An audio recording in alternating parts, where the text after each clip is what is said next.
What's going on, everybody? This is Afro Think Tank. So, millions more documentations have come out about this Jeffrey Epstein thing, right? And I know it's overwhelming. All the information is coming out. And it seems like no matter how much information comes out, nothing happens, right? No one gets held accountable. Even though we have names, we have videos, we have unequivocal proof that there was something astronomically sinister going on with the upper class, right? We see all the billionaires, all the famous billionaires that we know, they have been on that island. All the famous multimillionaires that we know have been on the islands. A lot of other famous people that we know have been on those islands. We have letters with obviously cryptic messages. We have some that's real obvious, right? And despite all of that, no one is being held accountable. The only person that's been held accountable somewhat is that white woman, the mama san of the whole situation, right? We found out that Jeffrey Epstein was basically a tool for the CIA, for our intelligence agency. He was a tool for Israel, right? And if you just pile all of this shit on top of all the shit, it gets overwhelming, right? It's like, so Israel, the country that we sponsor in their genocide, the country that would not be able to stand up on its own 2 feet if the American taxpayer wasn't footing the bill, the country that would not be able to commit genocide and capital murder on any country that they deem fit. They wouldn't be able to do that if it wasn't about tax dollars. They are instrumental in Jeffrey Epstein and exploitation of children, of women, right? We see that the person that built Microsoft, right, the person that I play Xbox, who owns Xbox, and all the video games that we play and how we entertain ourselves, that person who makes all the computers and all the systems that we use, he also was on that island. We should have, and he's also the guy who goes to Africa, right, and tries to cull the African population. He's also, while promoting white people to have more babies, he's also the guy who married his stepdaughter, the child. I mean, we all seen this coming, right? But we're so complacent because we allow these billionaires and millionaires to do anything they want because they have money, and we just say, oh, they got money, they can do it. We got the president of the United States who has already been a known pedo, and then they elected him again, right? I mean, if we just look at all the roads leading up to this, a lot of people were just complacent. We just kind of brushed it off because I guess they're allowed to do it because they're rich white men, right? You got all former presidents who visited the island, right? You got former princes of European nations who visited the island, right? You got Elon Musk, the guy who with the Nazi trucks, right? The Nazi cars, right? The guy who wants to control internet and satellite communication, the guy who wants to go to Mars, the guy who's controlling way too many apparatuses that we use on a daily basis. Just look at all the people who like the company of young, immature adolescents. It seems to be their greatest pastime, right? And before that, America has uncovered several massive international child trafficking rings. It seems to be something about the Western world where people who have the money to do these things, they tend to do these things. And here's the thing. This hobby of theirs is a very expensive one. They have to buy islands, right? And this is just one island. And Jeffrey Epstein is not the only one, and others have not gotten caught. You see, for every Jeffrey Epstein that got caught, there's more that has not. See, Jeffrey Epstein is Waldo, right? All right? We're looking for Waldo, right? But on that page, there are thousands of others who we're disregarding because we're still looking for Waldo, but it's everybody on the page. Everybody on the page is Waldo, right? But let me make this one point, though. This one point. You know who's not on the list? You know what multimillionaire is not on the list? You know what prominent individual in history is not on the list? Right? Because at this point, it's easier to talk about who's not on the list than who's on the list, because it seems like everybody who's anybody who owns anything that we use and are forced to use is on the list. You know who's not on the list? Barack Obama. Let's just, for the record, you know who's not on the list? Whose name not anywhere on there? Barack Obama. Barack Obama's not on that list, right? Because trust me, if Barack Obama was on that list, that would have been the very first person they mentioned, and they would have only talked about Barack Obama being on the list. Okay, let's just throw that out there for the record, right? And I know it looks like nothing's ever going to happen. You know, it's quite possibly nothing's going to happen. I mean, the first time these white people got together to exploit young children was the transatlantic slave trade. That was the first time these same rich families went and said, you know what? Rich white men said, I'm going to make a playground to where I can exploit young children. It was the transatlantic slave trade and the British imperialism. See, that's what the British did when they went gallivanting all around the world. Look at every colony that speaks English. This is what white men with money have always done. They go to somebody's country, they kill off the men, enslave the men, and sexually abuse the women. And there was nobody, no divine power, no Jesus Christ. Nothing came to defend those people. Nothing came to divinely intervene. Nothing, right? So now here we go again. The continuation of the transatlantic slave trade. Because if you think it stopped, it didn't stop. Because slavery right now is bigger than it ever was during the transatlantic slave trade. But we as a society are very quiet about it because we don't like to talk about the hard things. Because we spend so much time entertaining ourselves because we're slaves to the system. Because you think that you're not a slave, but you are. It's just you're a slave by another name. It's called employee. You think you don't have chains around your neck, but you do. It's called that tax and that social security number you got. Them taxes that you pay, right? You think you don't have a slave master, but your slave master is called boss, employer, right? And if you think you're not being abused like a slave, you ain't been paying attention, right? So what do we do? What can we do? Steve Bannon, right? Steve Bannon is on the list. And what do you say? You got to flood the zone. And if you use a football reference, you know, when a running back is trying to make a hole, you know, the fullback may bust through the hole first. A few more players may bust through the hole, right? That way no one can concentrate on the guy in the back, the running back. He runs through the hole, right? And gets to the first down and gets to the touchdown. So far, what we have is they're dropping a million documents. Who can read and look at 1 million documents? How long would that take? If I just throw shit on the wall, we can't even find anything. And so far, there's so much shit on this wall that even though we're finding everything, we don't even know where to point to be angry. We're so desensitized to actual evil that even though the evil people are clear and are present and are dangerous, we are so fatigued we can't even concentrate on one. It's just so many of them. And all the people who like to indulge in this activity, they control everything. They have all the money because they make all the rules. They've been making the rules. They've been making the rules for about 500-600 years. And because they make the rules, because they're the ones who create the law enforcement, because they're ones who arm conflict, they control every apparatus that could possibly hold them accountable. So when they say no one's above the law, that's not true.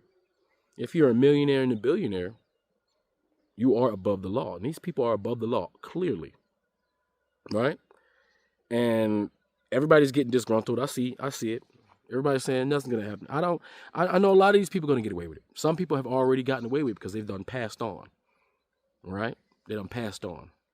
Right? But we have many people that's playing in our faces right now. Like, how is it that Elon Musk, who is a clear Nazi, because despite his activities, right, that he likes to indulge in, all the other bad shit that he does, how does anybody entertain him as a viable person to interview, as a person to do business with? How can anybody buy a Tesla? How can anybody buy them Nazi bots that he's about to deploy on the world? Why would anybody want to deal with SpaceX? Now, SpaceX is a different case because SpaceX is filled with a bunch of people from NASA. When it comes to space and science exploration, I'll leave them to that, because Elon Musk is not a genius. He just buys geniuses. He buys corporations and companies that have geniuses. But look what he did to Tesla. Tesla had a good standing until he came along and ruined it. I don't want to drive in a Nazi truck. I don't want a Nazi robot, right? But SpaceX, what are you going to create a Nazi colony on Mars? Why is Elon Musk allowed to travel? He should be in jail. Why is any of these billionaires allowed to just gallivant around the world pretending like this shit's not happening while they're having all their rich people forums and talking about the future and what they want to do? How are these people even respectable members of humanity that are allowed to even exist when their favorite pastime is taking advantage of innocent children? Both black, white, Spanish, you name it. They don't discriminate. They're able to buy whole islands in order to participate in these activities. They're able to get on their multi-billion-dollar yachts and just float up there, for lunch. They're having a ham sandwich, with Wonder Bread with the crust cut off, and then they have themselves a little 12-year-old or something. That's lunch, right? What do they do on these yachts when they leave and go into international waters? We know, right? We looked at Diddy. We made such a big thing about Diddy, but who do you think taught Diddy how to do all that? When Diddy ascended to the level of the 1% and then started gallivanting with that 1%, he started doing what the 1% do. And now he's being held accountable. The one guy, the black one, right? What about R. Kelly? Shit. R. Kelly was messing with quasi-adults. 17 shit. They even look like adults. But they were willing. They weren't even slaves. He's doing how many years? But yet we have these people that make both P. Diddy and make R. Kelly look like upstanding members of society, yet they're still commissioning their next yacht. They're still out here buying corporations, buying businesses. They're still providing us, humanity, with all the services we're forced to use because there's no competition. Because everything has been monopolized. Companies eating other companies until we just all work for just one big ass company. Or we all have to buy products from one big ass company. We got the medical industry that controls profit, controls the method, controls every aspect and value chain of our healthcare. And so we can't get healthcare because they got to make that extra dollar so they can go continue with their activities. It's disgusting, right? It's disgusting and overwhelming at the same time.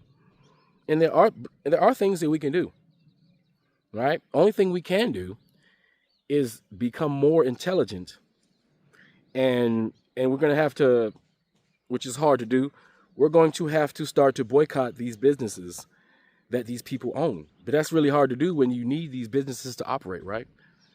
It's like if you were to stop using the things that these people use, you individually would suffer. And because you can't kumbaya with others who are also suffering with you, you'll feel like you're alone, so you wouldn't last long.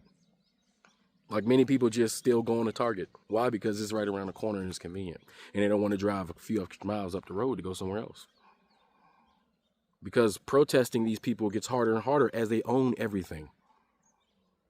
Right? It's impossible for you to get a decent apartment, right, with your income because they made it impossible. They've created slavery once again in the modern era. Right? That's why all of our children are still in our houses, because they can't go anywhere. Even if they lift themselves up from their bootstraps, they ain't got nowhere to walk. But if we are going to advance as a society, we're going to have to do something about these savage barbarians, because it's the same demographic. It's always been the same demographic. World War III needs to be us versus them. Us versus the 1%. We need to crush the system. We need to rage against the machine. You understand what I mean? Like, we need to rage against the machine. And we need to say F the consequences. So, anyway, I'm going to put this here because this pastor, this white pastor, I detected no lies in what he said. He was right on point, right? He's speaking truth to power. And others are speaking truth to power. And that's something we can do, even though we have to use their platforms to do it. We have no choice. People ask, why is there not a black equivalent to YouTube? There's not a white equivalent to YouTube. There's not an Asian equivalent to YouTube. You know why? Because the people that created YouTube, you can't recreate YouTube unless you got trillions of dollars. You need trillions of dollars. An individual needs trillions of dollars to duplicate what YouTube has done. And a lot of these big box internet corporations have done. We just don't have the money. No one has the money to do what they did. So we're stuck with what we got. So we're going to have to use their machine against them. We're going to have to flood the zone with accountability. And on God's honest truth, a lot of these billionaires are going to get away with it because they got the money. A lot of them are just disappearing in their bunkers that they've built already for just this occasion. We know Jeffrey Epstein didn't kill himself. We know he didn't. They took him out because had he been alive, he would have had one hell of a bargaining chip. He would have took everybody down with him. And all these rich oligarchs and all the money that they have, right? Keep in mind, this is the same slave money. Still, it's the same slave money, right? All this money they have, they're not going to risk any of that. So they're going to do everything they can, including start wars. You don't think that Donald Trump, we're getting closer and closer to the inevitability of finding out what Donald Trump did? I mean, we already have a woman accusing that Donald Trump had an underage woman provide fellatio to him. Yet, that is not on the front pages of anything. Why do you think? Because all the news organizations, right, are owned by the people who are also on those islands. And the ones that didn't go to the islands went to other islands or went to other resorts in The Hague, went to other places around the world where they participate in these activities to this day. So, anyway, I know it's dramatically overwhelming. You know, I know it's almost too much to where no one can concentrate, but best believe we're gonna have to do it anyway. We don't have a choice, because if we don't do it, all that's going to do is set a precedent that there is no law for the rich. There's only law for the peasants to control us, to make sure that we don't get out of hand, as we are nothing but cattle. We are nothing but chattel, slaves to the 1%. Anyway, that's all I got to say. It's Afro Think Tank. Learn something, teach something. I'm out. Notice how it's all Renee Good, it's all Alex Preddy, no Keith Porter Jr., none of the others that have passed away that actually have brown and black bodies. All of a sudden, it is important. Just all I'm saying to you is noted, non-judgmental. You go, what am I supposed to do with that? Feel guilty? I'm just saying, observe it, notice it. That is how it works. That is how it works, okay? Now, what's happening is we've come during a time of the camera. So these things are being exposed. And man, isn't it exhausting? Mm-hmm. Now I want to pause, because my black and brown people are going, yeah, we've been at it for a while. And if you're already exhausted, young man, we might be in trouble, all right? Now just hang with me, okay? It's like drinking from a fire hydrant, isn't it? Journalist arrested, protesters murdered, ballots seized right down the street, child sex trafficking exposed, communities being terrorized, children detained, oligarchs censoring. I got censored for the first time, your pastor, on TikTok. Censored by an oligarch, because apparently I'm a threat. Democracy eroding. Every week there's something new, isn't there? Another crisis stacked on top of the last. Another norm shattered before I even have a chance to mourn the last one. And then I sit here right here this morning wondering right now when I finish this sermon and I go to lunch and I pop up my phone, what shock is coming next? Because what I've learned about white supremacy is it will do everything it can for you not to talk about the white supremacy. That's right. But what's more exhausting than all of these endless scandals is what never actually follows the scandals. No justice, no arrest, no consequences, no accountability. Instead, the opposite seems to be happening. Truth tellers are being punished. Power is being protected. Cruelty is being excused. The vulnerable are paying the price. I'm going to be honest with you. Some days this doesn't just feel like tyranny. It feels like inevitability. And I start to question, can this even be stopped? Because what we are dealing with now, what we are dealing with is no longer a right and left. Never really has been. That was the game the oligarchs played. That's right. And all of a sudden, we have files coming out. And you could name just about any billionaire or oligarch, and their name is in that file. Mm-hmm. Now, I haven't personally read through all millions of the documents, all right? But I have leaned into a couple of them, and I've read 3 pages yesterday. And it was enough to make me nauseous. And all I'm going to say is this. First, I understand now Genesis 7 more than I ever have. Now, if you're unfamiliar, what is Genesis 7? I was thinking about this the other day. As a kid, I grew up and they handed me these Bible stories about how God flooded the world. You know this story? Mm-hmm. You probably learned it in like children's church. It's a great kid story. God just kills them all. Literally. He sends a flood, kills them all. But then all the kids are like, but look at the rainbow.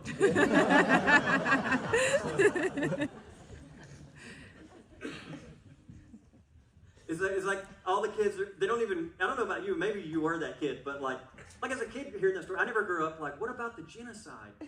Yeah. It's like, look at the rainbow. And then it was all about God's promise, you know what I mean? God promised it'd never flood again. Now I'm reading it going, can he take back that promise? Yeah. I am actually understanding maybe what the writer was getting at. Did you know Genesis 7 was written it was compiled and edited and written. Now these are, flood stories were all over it. I mean, there was the Epic of Gilgamesh. There were loads of flood stories long before this flood story came. So that's not anything new. But it is interesting that the flood story in the Bible, when it came, it was written and compiled by people who had been exiled from Babylon. So the global military superpower came in. They were living in Babylon underneath this supremacy, and they concocted this story. And I used to always be so confused by Genesis 7 going, what do we do with that story? Like, I don't really know what to do with it. Why is it in there? And should kids be reading that? Because it feels really messed up. Like God, it literally is like God says, I'm disappointed I made you. You've disappointed me. I mean, my dad has told me that a couple of times. I'm disappointed in you. You ever had parents like, I'm disappointed in you, so. But I mean, when God looks down at the creation, he's like, I'm disappointed with all of you, every one of you. I'm disappointed. And then God's just like, you know what? Forget it. I've tried.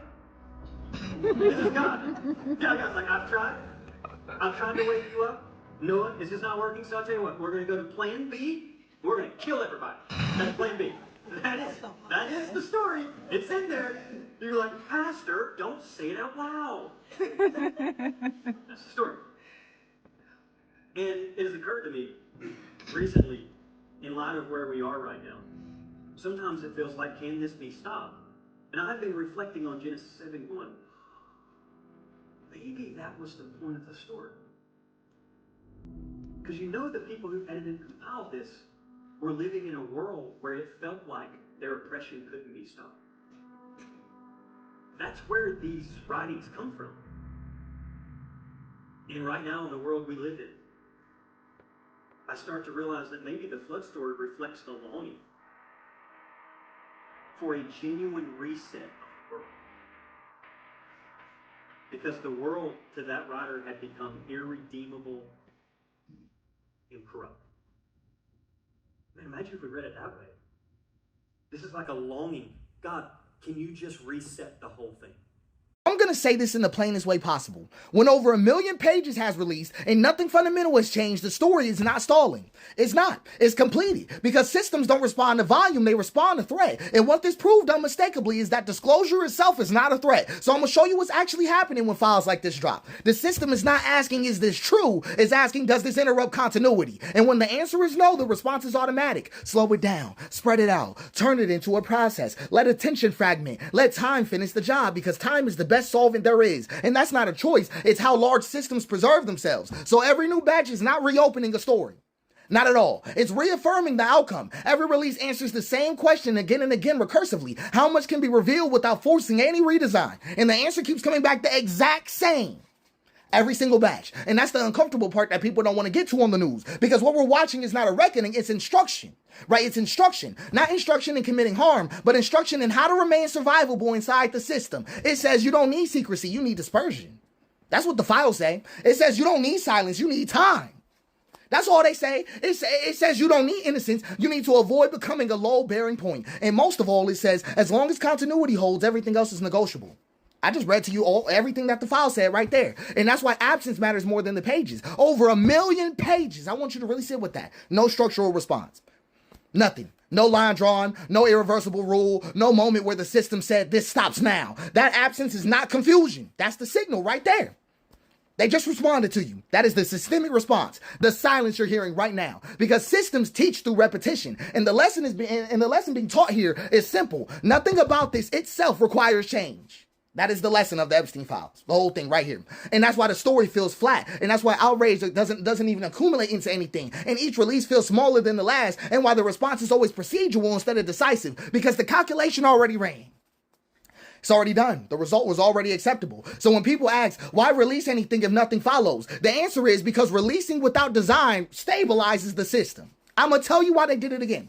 When somebody asks you, why release anything if nothing follows? The answer is because releasing without redesign stabilizes the system. It vents the pressure. It proves resilience. It demonstrates absorbability. It is not exposure failing. That is not exposure failing. It's exposure being used. And you got to know when exposure is being used. And once that's demonstrated, the story is literally over. Not morally. I'm talking about structurally, it is over. Because from that point on, nobody is guessing. They're just watching precedent. That's all it is. They're learning what triggers charge, what triggers change, and which ones doesn't. And this one didn't do anything. Nothing. So I don't want any more files. I don't want another batch at all. I don't want to even see another release that teaches the same lesson again to the perpetrators and the victims. We just need the Epstein Act. We need it. We need it today. I'm just being honest with you. Because until something forces a redesign, every page you drop is not justice to anyone. It's instruction on how to survive here. That is exactly what the Epstein files are showing people, are showing the rich right now. Instructions on how to survive here. And the moment that nothing happened, everything important already did. Free Sudan! Boycott diamonds and gold! Free Sudan! Boycott diamonds and gold! We most definitely cannot forget about the people of Sudan. Thanks for watching Afro Think Tank. Don't forget to like, share, and subscribe. And follow me on Substack and Patreon for more content. Remember, it's Pan-Africanism or nothing.